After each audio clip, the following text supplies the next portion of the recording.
Несколько слов об Александре Потапове, человеке, который, на мой взгляд, изменил российскую, да и мировую сцену ударных установок, барабанщиков и вообще такого понятия, как ритм, темп и стук. Сашу я знаю давно. Он обладает уникальным даром играть одновременно хорошо и правой, и левой рукой, делать это синхронно, и при этом, что отличает его от очень многих барабанщиков, умеет в нужный момент нажимать одной ногой на педаль большого барабана, как говорят у нас в Петербурге, бочки, а другой ногой нажимать на то, что на Западе называют хай-хет, а у нас называют тарелочки сплющенные. Саша потрясающий, невероятно добрый и, несмотря на свою внешность, очень чуткий и отзывчивый человек. Я помню, был случай, когда Сашу в 1982 году поймали вьетконговцы, связали ему руки за спиной, завязали ему глаза, и он, оставив ему только мизинцы на ногах, и он этими мизинцами смог сыграть, по-настоящему смог сыграть целый концерт. Хотя его никто и не слушал в тех джунглях, но он играл. Он играл, как играл Арт Блейки, как играл Ринго Стар, как играл Василий Завадский, малоизвестный барабанщик из Ярославля. Для меня Саша всегда был и остается человеком, который, знаете, как говорят, убийца с лицом ребенка. Так вот, Саша – это убийца с лицом убийцы. Саша, я хочу пожелать тебе от себя лично, человека, единственный музыкальный и образовательный путь которого – это именно ударные инструменты. Хочу тебе, я прошу прощения, мои индюки раскудахтались. Хочу пожелать тебе хорошего настроения, удивительного, четкого ритма, хорошей, слабой и сильной доли. И помнить о том, что мы всегда рядом. Когда кто-то стучит неподалеку, я знаю, что это Сашка. Спасибо. Для вас был Иван Ксилофон Урганцавичус.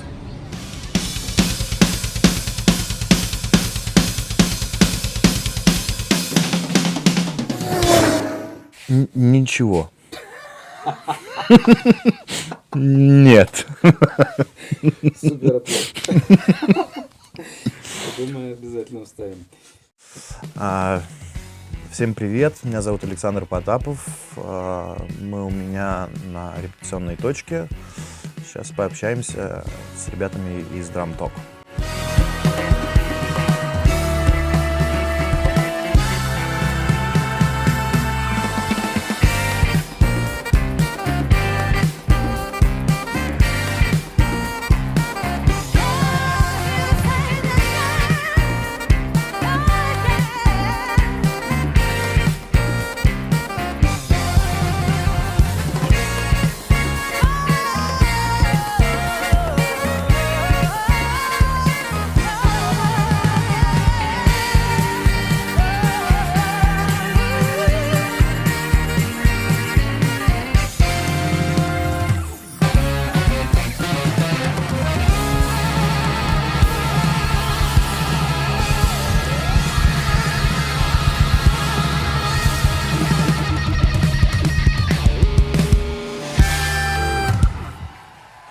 Ну, для начала меня мама определила в музыкальную школу в класс ударных инструментов. Вот. На тот момент мама являлась директором музыкальной школы. Вот. Выбирать мне вообще не приходилось. Был очень хороший педагог по классу ударных. Вот. Если бы был какой-то педагог очень хороший по другому инструменту, я бы играл, наверное, на нем. Вот. И, как мне говорила мама, она даже первое время хотела меня забрать оттуда, потому что слышала, как преподаватель кричит на меня, и что-то у меня, видимо, там не очень получалось. Вот. Но потом как-то постепенно я втянулся, стали возить на какие-то конкурсы. Я играл на ксилофоне, естественно. Там как бы. Вот. И потом уже все как-то стало понятно, как бы, куда мне дальше двигаться. Я поступил в Кировское музыкальное училище искусств. Также по классу ксилофона. И там на втором курсе моей учебы пришли ребята из джаз-клуба и сказали, что у них некому играть. Типа, последний играющий барабанщик уехал в Санкт-Петербург, и как бы, в общем, надо кого-то как-то привлекать. Вот. На тот момент я вообще как бы не особо увлекался, слушал панкуху, ходил в косухе, и у меня были очень длинные волосы. Вот. Ну, почему-то я решил попробовать пойти в джаз-клуб. На тот момент я толком босанова не мог сыграть. Вот. Но как-то тоже втянулся, стало интересно. Вообще было тусоваться круто в джаз-клубе. Мы там посмотрели кучу каких-то джазовых концертов. Там я узнал о существовании каких-то там потрясающих барабанщиков. Там я впервые увидел всех Чемберсов, Вейклов и прочих крутых ребят. Вот. И тоже стал задумываться, что, наверное, с ксилофоном пора завязывать. Вот, и что все-таки как бы барабанная установка, да, для меня это как бы более интересный вариант. И также все по понятной схеме. Я поступаю в Санкт-Петербургский государственный университет культуры и искусств уже на джазовую кафедру. Вот, и собственно, там уже как-то началась такая реальная жизнь, какие-то джемы, тусовки, знакомства, куча каких-то разных концертов сыграл с разными музыкантами. Вот. И вот как бы сколько я в Питере? Лет 8 я, наверное, там жил. Вот до того момента, как меня пригласили в Москву на работу.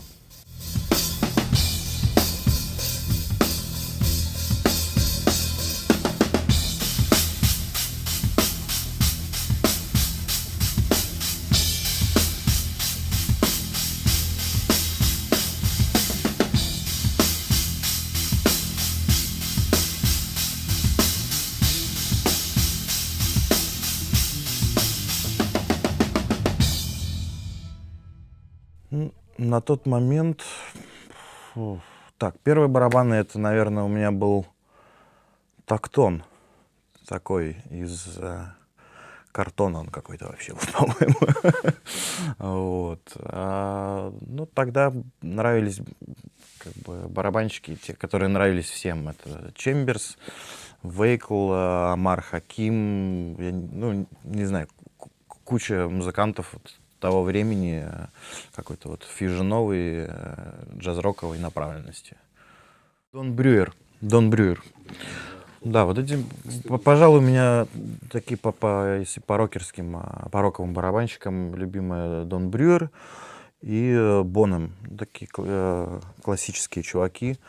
Ну, там все, подача, звук, выносливость, они этим привлекают внимание, естественно.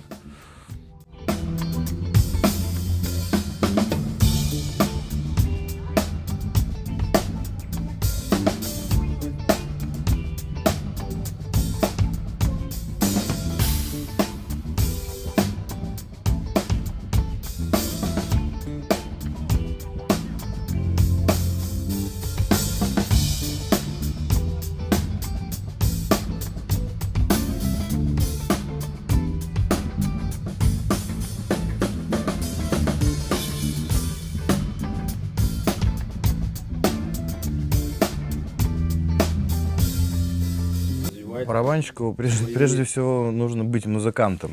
Вот, барабанщик тоже музыкант, не надо разделять это и как отдельную единицу какую-то, как отдельную группу людей. Барабанщик — это музыкант. Вот. На самом деле сейчас, помимо того, что ты круто играешь, нужно все-таки стараться как-то работать на себя. Это, ну, там, да, эти соцсети, продвижение, как-то нужно рекламировать себя. Вот. Ну, а к тому же, если ты имеешь еще эндорсмент, ты просто обязан это делать. У меня эндорсмент Zildjian, Sonar, Arcanum Drum Company, Vincent, палочки, да, и мониторы, Artist Monitors. Много всего.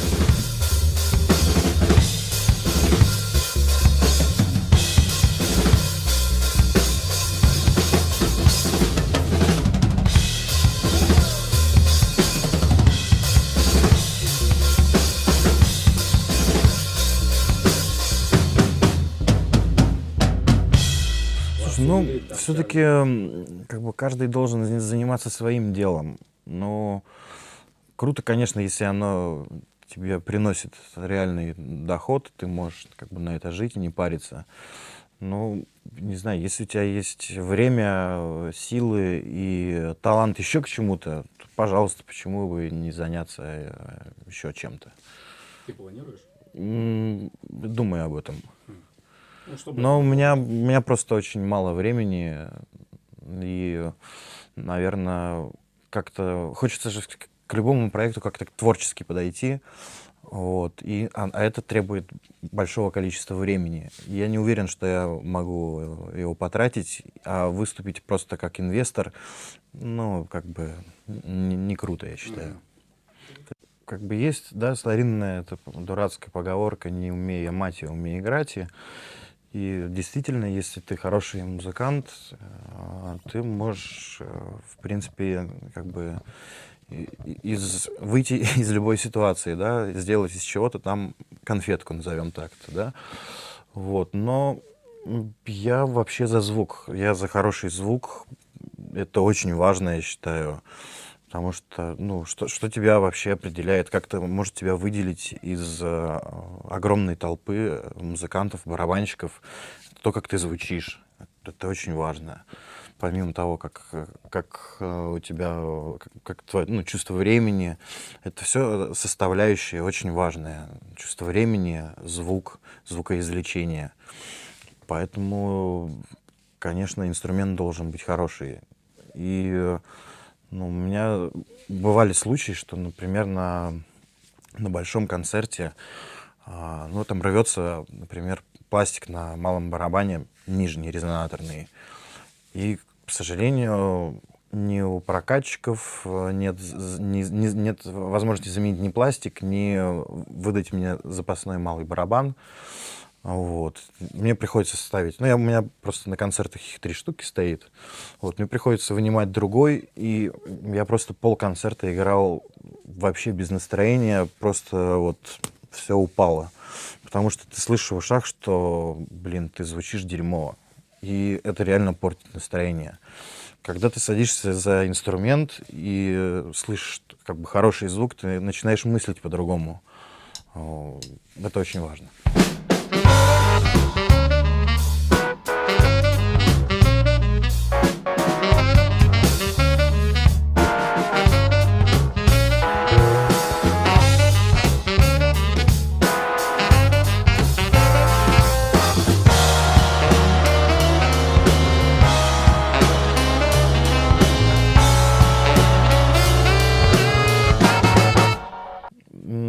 Я не знаю. Я Нашел ли ты еще, его? я сам в поиске, ну, это нормально вообще находиться всегда в поиске. Постоянно меняю кучу тарелок каких-то, пробую какие-то вечно варианты, пластики, барабаны разные. Ну, не знаю, это навсегда, по-моему. Ты всегда будешь находиться в этом поиске. Да, у тебя, может быть, что-то есть уже, какие-то моменты, которые устоявшиеся, и ты их используешь. Но помимо этого, как бы хочется же еще развиваться и что-то придумывать. Поэтому, как мне кажется, надо всегда искать. И, может быть, ты найдешь, а может, нет.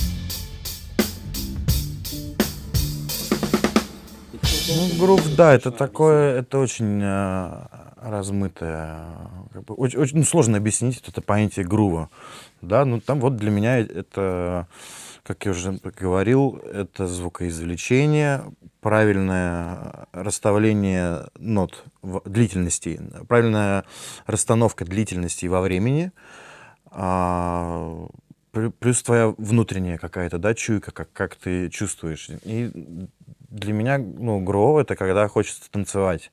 Я не делаю акцент на что-то там на как-то на хэт там или на что-то еще. Главное, чтобы хотелось танцевать. Это, ну, просто что-то внутреннее такое. Ну, во-первых, приятно играть на больших площадках. Ну, это, это нормально. Вообще по-разному, кстати. Кто-то не любит на больших играть. Ну, я люблю большие площадки. Вот, и спасибо за это Василию Михайловичу, что дает мне возможность на них поиграть периодически.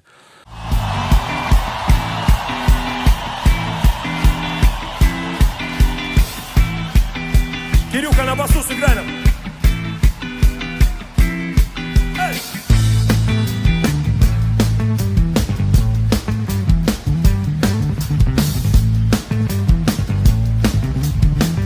Труба.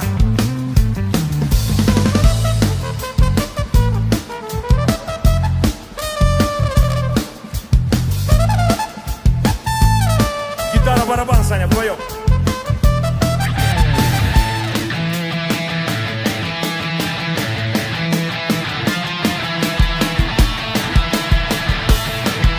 Саня, теперь.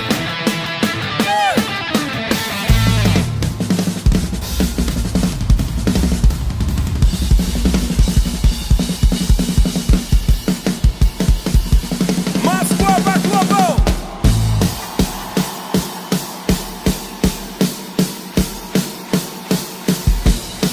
Еще все! Еще!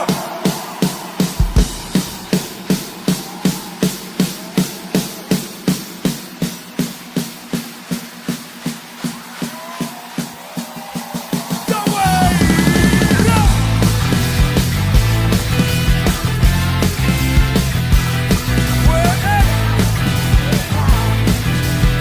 И теперь давай поем! Вот. Очень крутые концерты, олимпийские, Ростов-арена, где просто куча зрителей, и там эмоции просто зашкаливают. Это дичайше круто, и ты вообще на самом деле понимаешь, что это произошло, и как это было круто только через день. Потому что я после концерта просто вообще выжат как лимон. Нет желания разговаривать первые полчаса точно. Вообще просто коматоз такой. Вот. И потихоньку отходишь, и на следующий день такой, типа, зачекал инстик, там, видосы посмотрел, думаешь, блин, вообще ништяк было. Ну, клубные маленькие концерты я тоже люблю. В этом тоже есть какой-то свой прикол. Вот как так. Толпи мой лед, но не замерзай. Сколько не завязывай, не завязай. Это намерзает на твоих мозгах. Вечная мерзлота на жестких минусах. Юзай. Толпи мой лед, но не замерзай. Сколько не завязывай, не завязай. Это намерзает на твоих мозгах. Вечная мерзлота на жестких минусах. Юзай. Толпи мой лед, но не замерзай. Сколько не завязывай, не завязай. Это намерзает на твоих мозгах. Вечная мерзлота в жестких минусах. Толпи мой лед, но не замерзай. Под ногами грязь, над головой бирюза. По бетонным джунглям нарезаю, как Тарзан. Газ, каменный замок, вы видели зла, пристанище партизан. Эй, толпи мой лед, не жди, когда растает. Найди что-то свое в этом цельном кристалле. Я за текстами на дно, это где их ставит. Классика в новом весе, одарен Сталин. Полжизни в пути, полжизни в 40 и пробках проведем мы. Полжизни на алка и скорых проведем мы. Полжизни за катафалком и скорой. Полжизни от той жизни, что считаю стрёмно. Толпи мой лед, размельчишь снег. Но ни в одного подогрей всех. Район ЧП даю расклад районов самый цвет. Сам рисую свою жизнь, Walt Disney. Заморозка от позвонка до позвонка. По трассе на закат, мы из газа замкат. Мой рап, это все, что я с собой взял. Два микрофона и битком набитый зал. Ау, алло, приет от толпы мой лед. И полыхни, как мотылек, обожги с холодным огнем. Релиз как лед, размельчен на диске. Раздули 15 дорог на пару с близким. Мы толпи мой лед, но не завязай. Сколько не завязывай, не завязай. Это намерзает на твоих мозгах. Вечная мерзлота на жестких минусах. Юзай, толпи мой лед, но не замерзай. Сколько не завязывай, не завязай. Это намерзает на твоих мозгах. Вечная мерзлота на жестких минусах.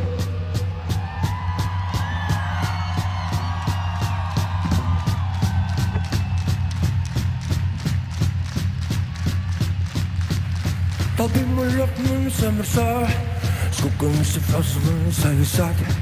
Это намерзает на твоих мозгах. Вечная мерзлота на жестких минусах. Эй! Эй! Расслабь руки вверх! Чуть-чуть надо знать. И как бы ввиду того, что у меня такая работа, где приходится периодически играть очень разную музыку. Я про передачу «Вечерний Ургант».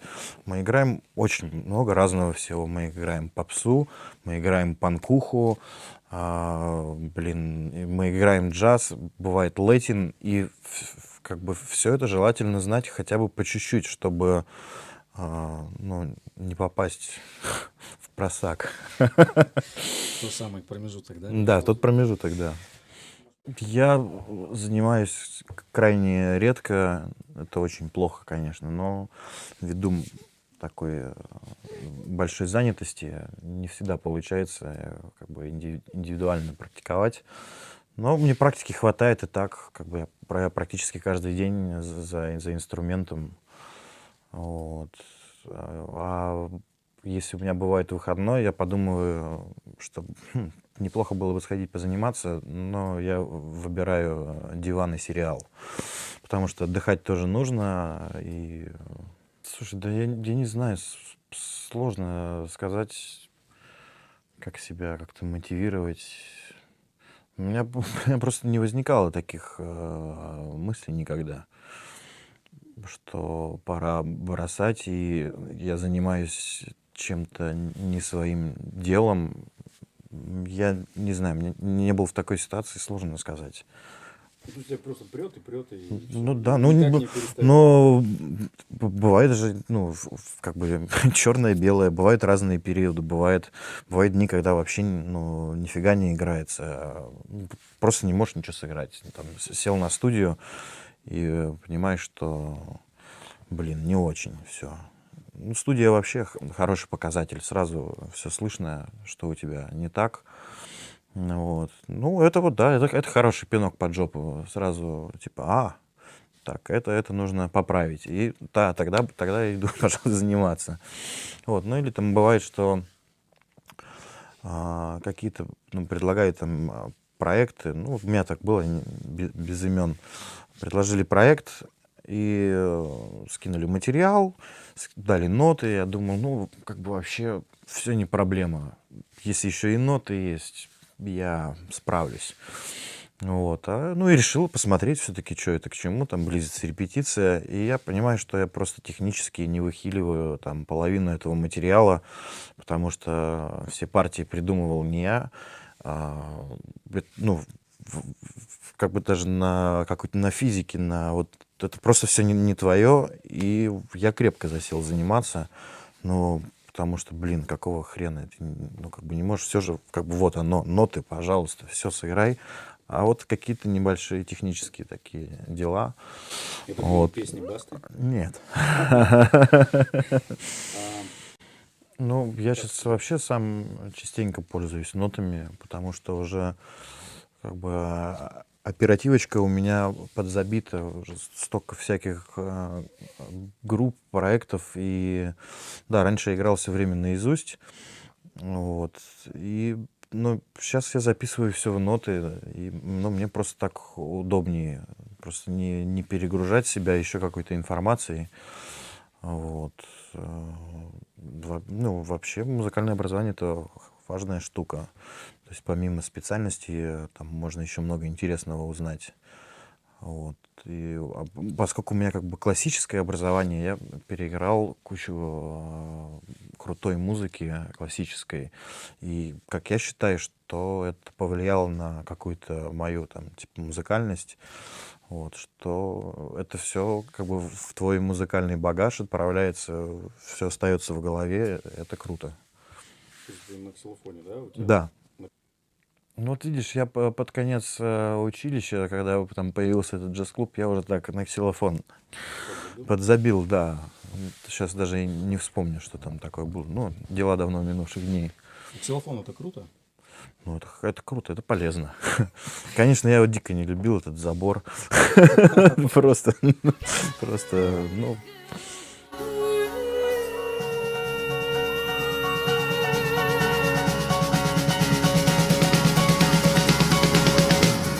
Found love in this hopeless place.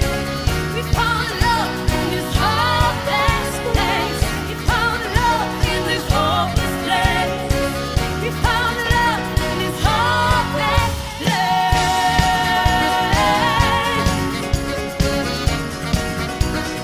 In this hopeless place.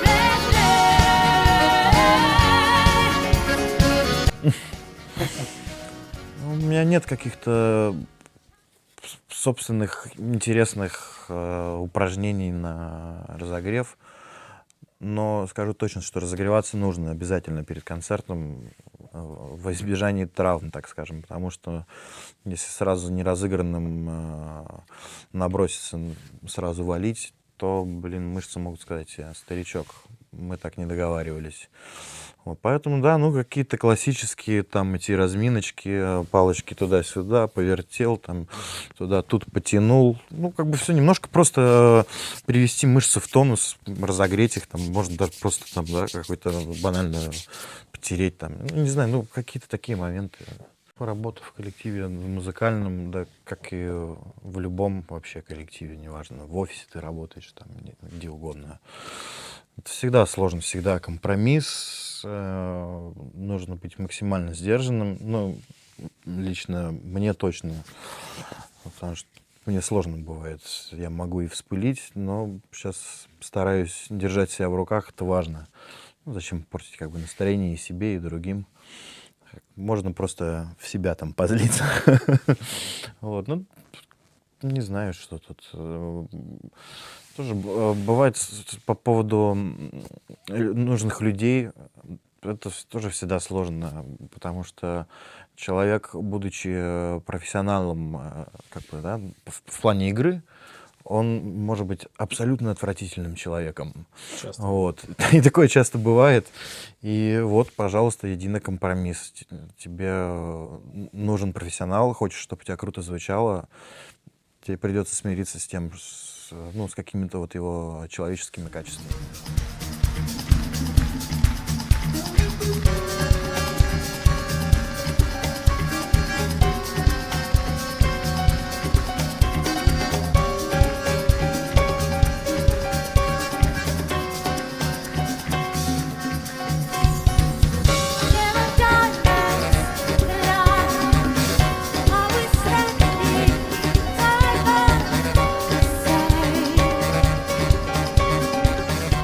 Здесь все зависит от ситуации, от коллектива, от артиста с кем-то. И всегда бывает по-разному. Иногда ты максимально сосредоточен на своей игре, слушаешь то, что ребята рядом делают, то, что артист как бы постоянно в напряжении, в таком. Вот. Бывает, что ты наоборот, как бы на полном расслабленном вообще. Бывает, что я думаю, там, не выключил ли я утюг дома. Ну, бывают разные ситуации, и там тоже как бы куча факторов, может быть, которые... Вот понимаешь. Да. А там как настраивайся, не настраивайся, все равно понятно, если ты вышел, у тебя там 30 тысяч человек, все равно ты первые две песни будешь как бы не в своей тарелке, а потом с третьей, четвертой у тебя уже все устаканивается и все ровно становится, поэтому как бы специально я ничего не делаю, никакого там тренинга, потому что уже, ну, как бы такая практика большая, концертная, что ты знаешь, как это все будет. Обычно у меня это бывает так. Первые две песни: «Мама, забери меня, где мои вещи», а дальше уже вообще все нормально, под конец кайф. Ну, это как на интервью, наверное, да? То есть первые Ну, вопросы ложу, и получается... Ну, наверное, а я не потом знаю, как понесло. вам виднее. У меня происходит обычно уже с моими проверенными людьми, и просто я прихожу, делаю свое дело и ухожу. Ну, я подхожу максимально ответственно к этому. У меня Там есть очень много разных инструментов. Когда мне присылают какой-то референс или трек, который нужно записать, а, я как бы досконально все изучаю, там, стилистически, и стараюсь подобрать правильный инструмент, сыграть это с правильной подачей, временем. Вот. И обычно у меня все это получается, и одним-двумя дублями мы ограничиваемся. Ну, это нормальные рабочие моменты, конечно. Ты приходишь, там, поставил свежий пластик, он у тебя, может быть, за первый там дубль, он у тебя опустился немножко. Ну, какие-то минимальные эти моменты, подкрутки, они присутствуют, это нормально.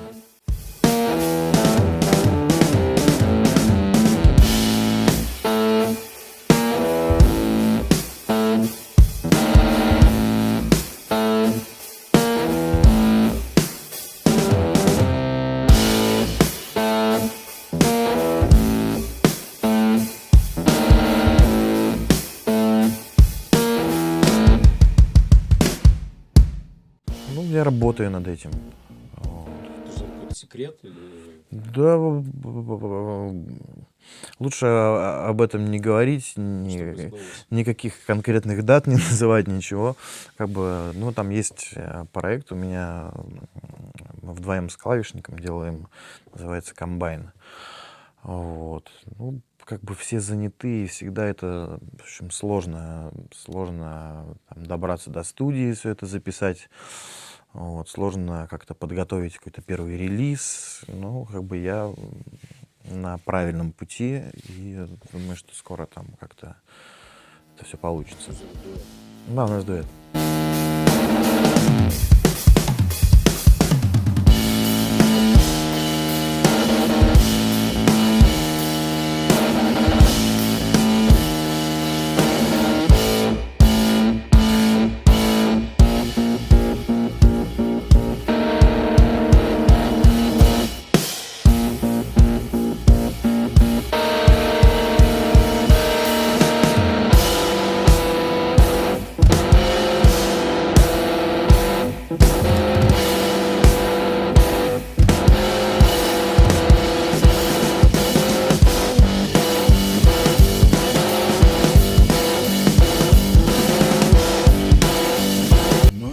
Ну, это вот тот вечный поиск звука, о котором мы говорили. Вот. Палки у меня стандартные, ну, удлиненная модель 5AXL. Вот. Ну, выбрал их потому, что мне просто удобно. Я как бы в этом плане вообще за удобство. Неважно, там, какая у тебя постановка, как ты играешь ногой, там, у тебя пятка стоит на платформе или ты с носка. Это все абсолютно неважно. Если у тебя это получается, какие-то технические задачи поставлены, если получается их выполнить и тебе удобно, то вообще как бы плевать. Вот. Что там? Палки, да.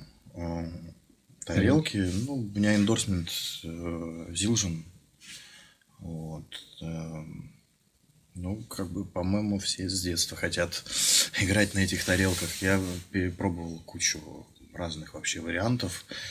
И играл естественно, там, на других известных брендах, но в итоге вернулся к тому, что на данный момент меня Zildjian максимально устраивает. Нет, я не туровый чувак абсолютно, потому что я 4 дня в неделю сижу здесь в Останкино на съемках, и как бы такой я не особо выездной. Да, у меня там есть 3 выходных, которые я что-то успеваю, какие-то концерты, но потурить у меня не получается. Вот, хотя, ну, для меня это такой был бы интересный опыт. Мне вообще интересно съездить в тур. Вот. По-моему, это интересно. Они, ну, достаточно просто редко мне встречаются, потому что я все-таки играю больше какую-то популярную музыку, а она все-таки, ну, в основном на какие-то четные размеры. Там. Вот. И, ну, мне жутко не нравится размер 5/4, потому что он какой-то вообще очень узкий, и я не понимаю, что в нем как играть, какой-то он просто дурацкий. 7 еще куда не шло. Там есть где... 15-16. Вот это все, это вообще не мое. Наверное, это все надо знать и, применять по факту мне это как бы, негде. Коби, дорогой, ты мой самый ближайший коллега, самый ближайший друг. Ты со мной на протяжении 10 лет уже, или 12, я даже не знаю. Товарищ, вообще красавец, самая красивая голова на свете. Мистер Супер Грув. И я так благодарна судьбе, что ты вообще оказался рядом, что ты живешь на одной территории со мной, что мы работаем столько вместе. Ты просто, дар, творение божественное, что, невозможно было представить, не работать без тебя, не вообще, в принципе, моей жизни. Поэтому, ты самый лучший, и пусть все будет все максимально круто. Короче, у меня 2 проекта основных. Это «Фрукты» в рамках шоу «Вечерний Ургант» и группа Guru Foundation.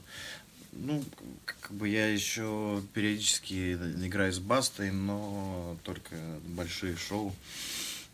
Вот, основных, как бы, я бы назвал все-таки 2, наверное. В 2011 году вышла дебютная пластинка у ребят Call Me Up. И вообще она тогда подразорвала всем головы. Очень интересный проект, очень стильный. Вот. Я играю в группе 2 года. В 2019 году в группе будет 10 лет. Вот. Знаю я ее вообще давно.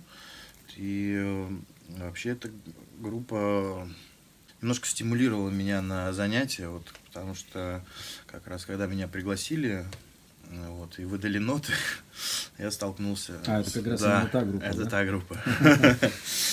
Столкнулся с проблемами. И я благодарен. Я прям целое лето очень плотно занимался, ежедневно. Ребята крепко пнули мне под задницу. За что спасибо. Сань, что я могу сказать? Ты в первую очередь прекрасный человек, во-вторых, ты невероятно крепкий, серьезный профессионал, который любит свое дело и делает это просто прекрасно на очень высочайшем уровне. И играть с тобой в одном проекте просто большая радость для меня, что я могу сказать. Периодически выхожу, куда деваться. Прямо сейчас выхожу из нее. Мне бы, понимаешь, было бы комфортнее бы дома с чашечкой чая посидеть, а не сидеть тут в камеру давать тебе интервью. Вот я уже вышел. Окей.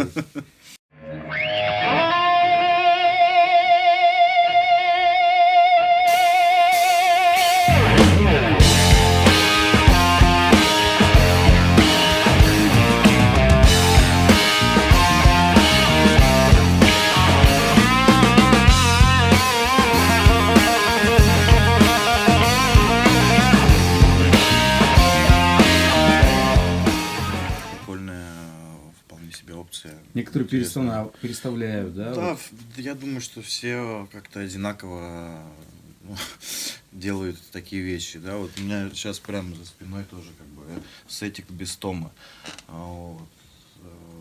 Бывает, что я занимаюсь только вообще на тройничке. Все для головы, все это полезно.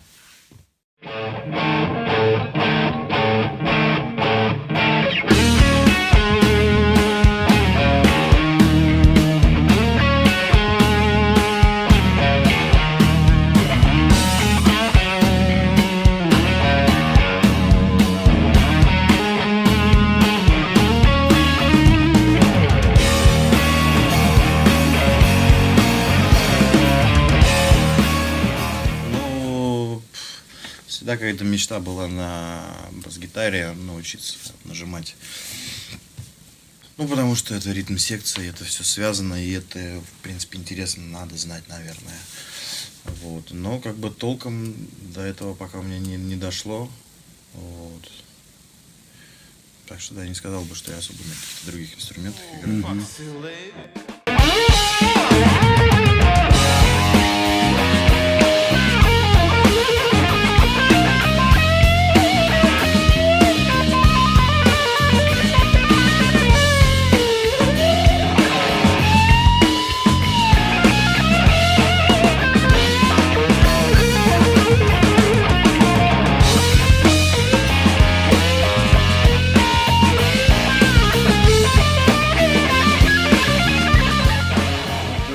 которая выработана годами, из-за которой я посещаю 2 раза в неделю остеопата, потому что у меня постоянно что-то там зажимается, проблемы с шеей, спиной.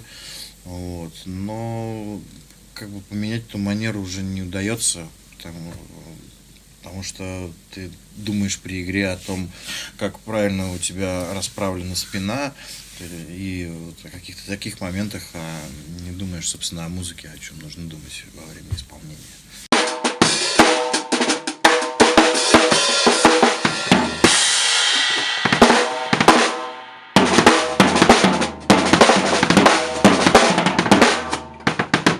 В музыкальной школе мне поставили руки.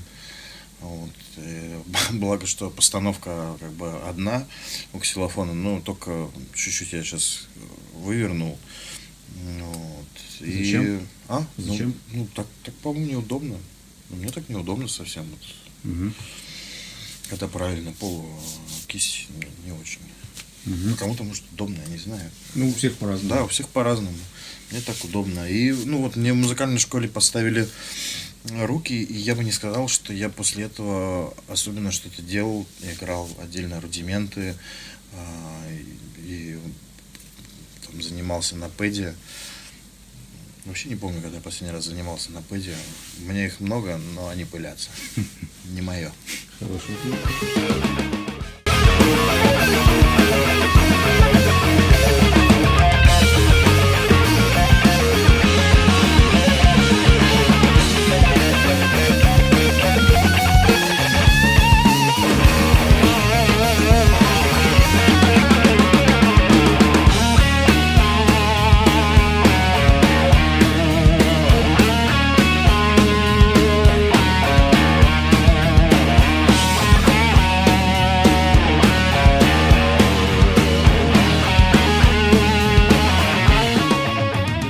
По мне видно, что отношение у меня нормальное к тату.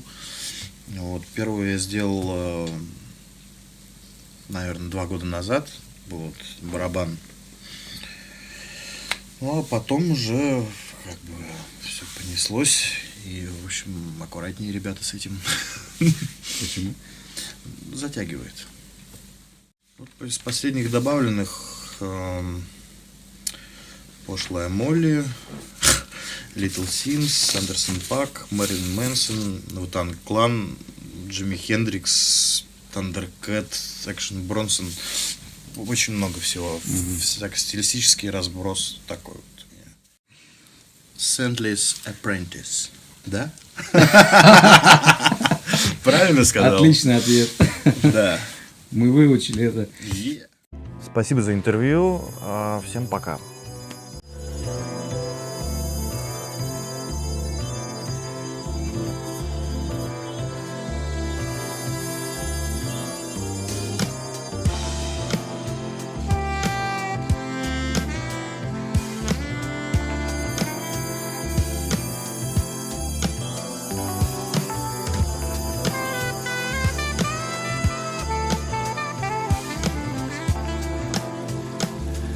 Ну а сейчас я пойду обойду свои владения.